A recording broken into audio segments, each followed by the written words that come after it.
से एक और बड़ी खबर सामने आई है। बड़ी खबर ये कि और कराची से इस वक्त की बड़ी खबर सामने आ चुकी है। कराची से ब्रेकिंग न्यूज इस वक्त सामने है। तुर्की का कार्गो शिप कराची पहुंचा है।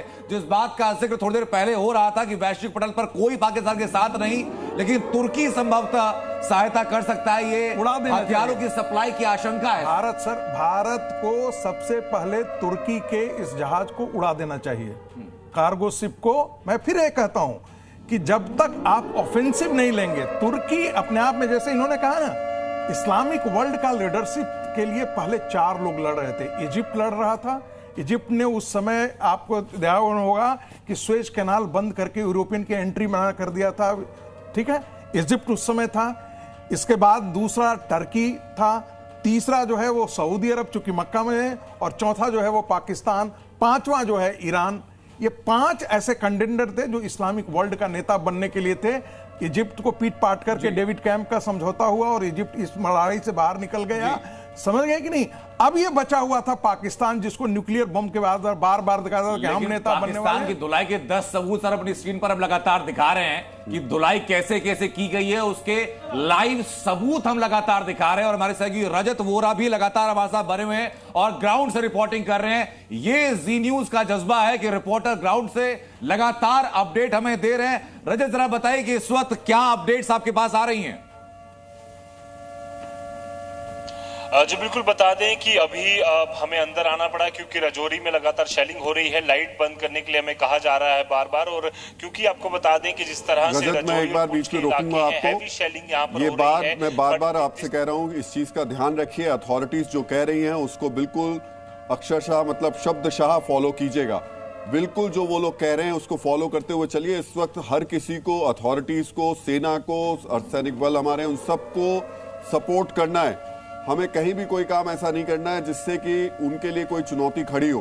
तो निश्चित तौर पर आप अपनी रिपोर्टिंग करते रहिए, लेकिन वो सारे की सारी गाइडलाइंस और नॉर्म्स को फॉलो करते हुए कीजिए।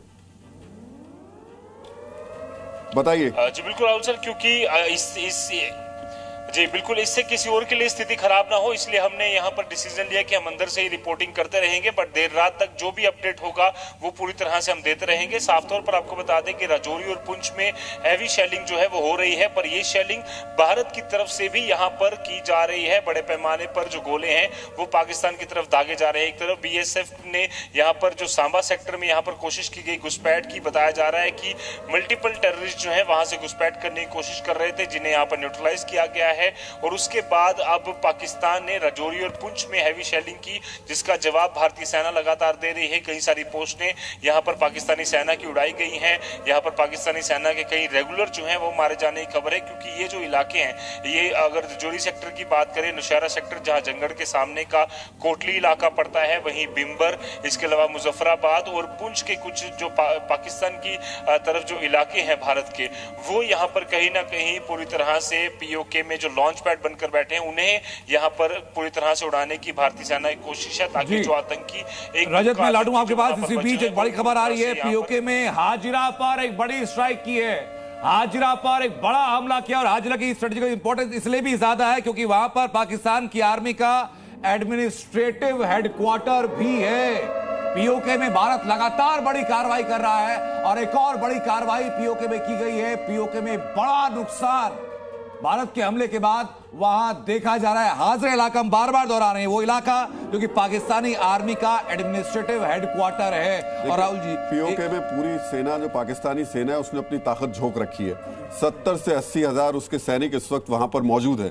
जो आउटर स्कर्ट है उसका, वहां पर उसने जितने भी अपने रिटायर्ड के आर्मी पर्सन थे उनको बैठा रखा है, ताकि 2 तरीके से लड़ाई लड़े। लेकिन कपिल सर, जो आप जिस तरीके से मुस्कुरा रहे हैं, इस बार POK की कुछ उम्मीद आपको लग रही है? देखिए, उम्मीद ये है, मैं समझता हूँ कि हमारे फोर्सेस वो गलती नहीं करेंगे जो रशिया ने एक यूक्रेन में कर दी थी, कि पोलैंड की तरफ से जो सप्लाई चेन थी यूक्रेन की, उसको रशिया ने मिसाइल से ध्वस्त नहीं किया था।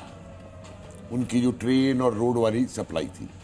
मेरा ये मानना है कि जो POK के अंदर इनको सप्लाई चेन्स हैं इनकी, पाकिस्तान आर्मी की, उनके जो ब्रिजेस हैं और वो जो रोड्स हैं और वो जो एस्पेक्ट्स हैं, उनको तहस-नहस करना चाहिए। नहीं, वो करेगा तो चीन क्या करेगा? चीन तो आएगा फिर बीच। सर, चीन का तो बाप भी नहीं आएगा, और मैं वजह बता दूंगा आपको क्यों नहीं आएगा। देखिए, चीन जो है बहुत शातिर है। चीन भी जानता है कि इस्लामिक कट्टरता क्या है, इसलिए उज़्बेकों को जो है वो दाढ़ी भी नहीं रखने देता और उनकी मस्जिदों में उसने बार बनवा दिए हैं और डांसिंग वो बनवा दिए हैं। लेकिन बाहर वो दुनिया भर में इन आतंकियों को सपोर्ट करता है क्योंकि समझता है कि मेरा इंटरेस्ट है वहां पे, चाहे वो हूती हो चाहे वो हो, इनको सपोर्ट करता है। चीन है व्यापारी इस समय दुनिया का सबसे बड़ा, और चीन को अफगानिस्तान से भी व्यापार करना है। अब अफगानिस्तान का मार्केट उसके लिए बेटर है या पाकिस्तान का मार्केट उसके उसमें लिए लेकिन बेटर एक सवाल ये भी है ना कि पीओके में उसका जो सीपेक है, सर, वो सीपेक के ऊपर मैं एक बात बताऊं आपको। देखिए, जो मेरा एनालिसिस है, व्यापार हम भी करना चाहते हैं। हमने भी साउथ ईस्ट एशिया का पूरा और रास्ता बनाने की बात की थी।